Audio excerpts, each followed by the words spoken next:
trying to wrap your name in their insecurity. They needed you compliant so they could feel powerful, and for a while they tried to maintain that illusion by repeating the same disrespect until it felt normal. You saw it, you named it, you refused it.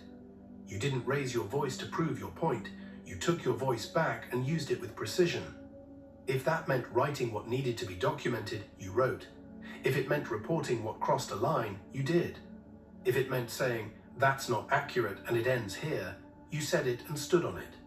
You didn't fight dirty, you fought right. They were counting on you to be too polite to set a boundary.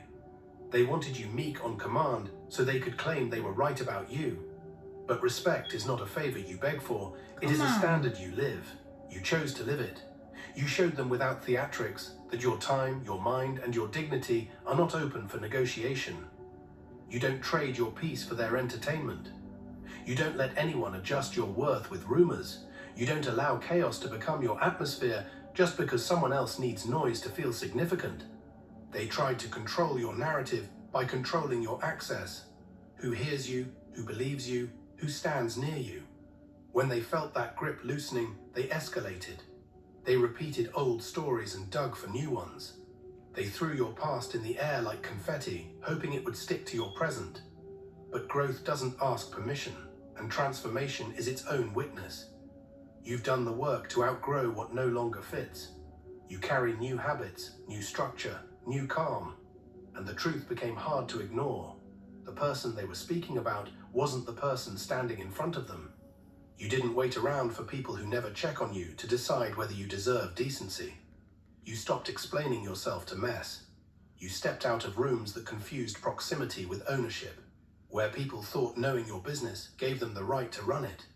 You made choices that protect your quality of life, changing the environment, changing the circle, changing the routine, so you could breathe and build. Your absence said what their ears refused to hear. Your exit clarified your stance more than any speech ever could. They used to gather quickly when you walked in, not to welcome you, but to stir something. They were ready to twist a sentence, to plant a word, to goad you into reactions that would make you look impulsive while they hid behind innocence. You refused the bait. You held your center. You spoke once and moved on.